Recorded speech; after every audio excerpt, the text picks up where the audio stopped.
bangigu wuxuu furaa akoomo kala duwan oo isugu jira akoomo kayd ah iyo kuwa loo yaqaan current token ama xisaabta socota. akoomada uu bangiga amal idin furi karo macaamiisha deegaanka barnaamij waxa kamid ah inuu bangigu hayo adeeg loo yaqaan current account oo xisaab soconaysa. sidoo kale waxaan idin haynaa adeeg loo yaqaan saving account. saving account wuxuu ka duwan yahay kan loo yaqaan current account oo saving account wuxuu ku sahlayaa qofku halkii uu hagbad ka gali lahaa ama wax kale oo bakhaar dhigan lahaa lacagtiisii wuxuu si toos ah u geysan karaa xafiiska amal meel kasta oo ku yaalo. waxaan si wacan bangiga amal maadaama uu banka furan yahay waxaan idinku bishaaranayaa in bangiga inuu yahay bangiga kale ee Soomaaliya ugu branchada badan oo wuxuu kaga duwan yahay bangiyada kale. haddii qofku baran uu lacag dhigto wuxuu kala bixi karaa Muqdisho ama wuxuu kala bixi karaa Hargeysa ama dhammaan magaalooyinka waaweyn ee Soomaaliya. halka bangiyada kale kala qoqoban yihiin ama qofku macmiilka yahay hadda magaalada uu joogo. anaga guud ahaan waa National Banki wuxuu u furan yahay dhammaan Soomaaliya oo dhan. qofku meeshuu rabo buu kala bixi karaa meeshuu rabo buu ka dhigan karaa. sidoo kale waxaan idin haynaa adeeg loo yaqaan xudun xid oo lagu beeskariyay dhaqankii Soomaaliyeed ee halka marka ilmuhu dhasho neef laga siin jiray oo ahaa in ilmihii xoolo la siiyo si uu u dareemo inuu hanti leeyahay. sidaas leeg waxa idin haynaa akoon loo yaqaan xudun xid oo akoonkan hadda muuqaalkiisu halkan nooga muuqanayo. akoonkan waxa loogu talagalay ilmaha age-ka qaangaarka intuu ka hooseeyo waxa uu furaya waalidkiis wuxuuna soconayaa akoonkaas waqti dheer oo akoon kayd ah ilaa laga gaaro waqtiga baahida ilmaha waxbarasho haddii loogu qabanayo ama adeeg kale oo gaar ah haddii loogu qabanayo. marka waa akoon kayd ah oo loogu talagalay ciyaalka oo waalidku u furayaan oo wax charge ah ama wax commission aan laga qaadin. waa free 10 sano 5 sano 1 sano hadba qofka agreementiga ama heshiiska uu la galo bangiga waa loogu qaabeynaya. akoomadaas oo dhan waa akoomada dadka loogu qabanay si free ah. sidoo kale bangigu wuxuu furaa akoon loo yaqaan Marwa Saving oo loogu talagalay haweenka. akoonkaas oo ah akoon isna ka dhigaal ah oo qofku uu furan karo waana akoon sidoo kale isna kayd ah kaasoo loogu talagalay inuu waqti dheer qofku wax ku kaydsado ilaa maanta uu baahidiisa gaaro uu kala bixi karo. halka current account qofku waqtigu rabo uu kala bixi karo. sidoo kale waxa jira akoon loogu talagalay community-ga oo loo yaqaan bulsho saving. bulsho saving waa akoon isna kayd ah oo loogu talagalay dadka community-ga ama bulshooyinka ururada haday yihiin ama qaab kale oo dad group ah ay u furanayaan. akoonkaas oo yeelan kara laba qof oo saxiixayaal ah isna waa akoon kayd ah oo loogu talagalay dadku inay wax ku kaydsadaan waqtiga rabaana kala baxaan. waxaan awood u leeyahay qofka saxiixayaasha kaliya inay lacag kala baxaan. bangigu wuxuu qabtaa adeeg loo yaqaan maalgelinta oo ilaa u qaybsama 4 nooc. haddii aan wax idin ka sheego waxa kamid ah kan maanta aynu halkan u fadhino oo loo yaqaan microfinance-ga ama sida caadiga ah loo yaqaan qardul hasan. waa adeega maalgelinta oo qofka la siiyo lacagta cash-ka ah iyadoo aan wax faa'iido laga rabin. muhiimaddu ay tahay in bulshada ganacsigeedu uu kor u kaco.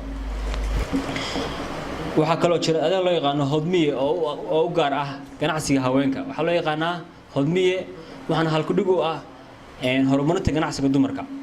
hadda intii aan joognay ama bangiga ka furnaa magaalada 3 sano waxaan qabanay ilaa 3 phase. 3 phase oo aan qabanay inta waxa la siiyay dumarka maadaama ay yihiin haweenku laf dhabarta bulshada. waxaan xooga saarnay adeegan loo yaqaan hodmiye inaan maalgelin u sameeyno haweenka ganacsiga yar haysta si ganacsigooda kor u soo kaco markaana magaaladii ugu baaho. haddii hal qof oo kamid ah ganacsadaas uu bulshadii kale ku faafo ama lacagtii cash flow ama lacagtii raasamaalka hay'adda soconaysay ee magaalada way gaadho bangiga waxa ku soo noqonaya lacagtii oo isna faa'iido u helaya. muhiimaddu kaliya ma aha in bangigu faa'iido toos u qaato laakiin waa inuu helaa bulsho raasamaalkeedu uu dhisan yahay. waxa la yiraahdaa marka laga hadlayo capital formation-ka ama raasamaalka horumarinta ganacsiga waxa koow ka ah qofku inuu leeyahay dhigaal. marka qofku dhigaal helo oo akoon furto oo lacagta uu kaysado kadib uu xusameyn karaa inuu maalgashi sameeyo. marka waxa laga maarmaan ah in bulshadu ay yeelato kayd. qof kasta oo beeqaamiyo raasamaalka uu haysto. income-ku waxa loo qeybiyaa dhowr qaab.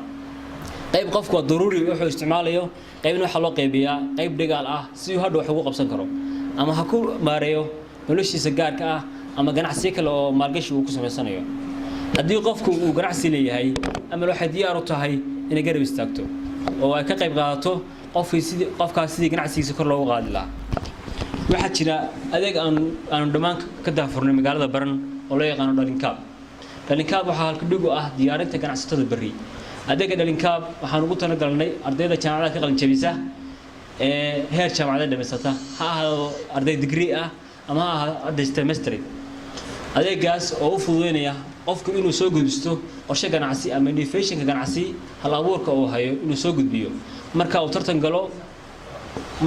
galo haddii loo arko adeegaas inuu deegaanka uu joogo uu ka gadmayo ama uu adeeg soconaya uu yahay ama waxay diyaar u tahay in adeega qofka loo maalgeliyo oo ganacsiga loo furo maalgelin la siiyo maalgelintaas oo ka kooban 3 qaab waa qardul xasan oo kan hadeen maanta uu qayb ka yahay aan joogno qardul xasan iyo muraabaxadu waxa weeye qofka marka la siinayo maalgelin waxa la sameeyaa lacagtii lama siiyo qofka shayga baahida rasmiga ee uu baahan yahay bay amal soo iibisa marka tusaalahaan qofka hadduu u baahan yahay in loo furo meel electronic itemska ama alaabta uu u baahan yahay waa loo soo iibinayaa waa loo keenayaa marka waxa la saarayaa faa'iidada bangigu uu leeyahay waana sida sharciga islaamka inoo banaan maadaama amal ay tahay bangi islaami ah waxaanu markaas xooga saarnaa shariicada islaamka waxaanu ka ilaalinaa waxyaalaha ribada ah waxaanu ku dhaqanaa mabaadiida islaamka oo galiyahay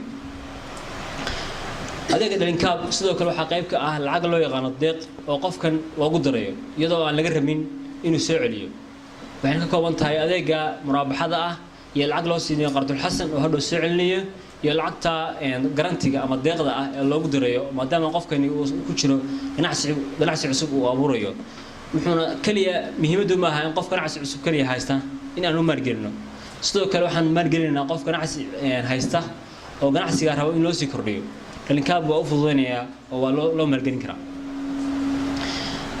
saddexda qaabba xafiiska barnaamij oo dhalinkaab iyo hodmiye iyo qardul xasanka inta waa hadeer adeega branchka barnaamij waa fuliya diyaarna waa u nahay inaan cid kasta oo bulshada kamid ah inaan u maalgelino muhiimadu waxay tahay qofku inuu macmiil yahay bangiga ku xidhnaado oo si toos ah oo ka mugu leeyahay marka wuxuu dalban karaa adeegyada kale ee maalgelinta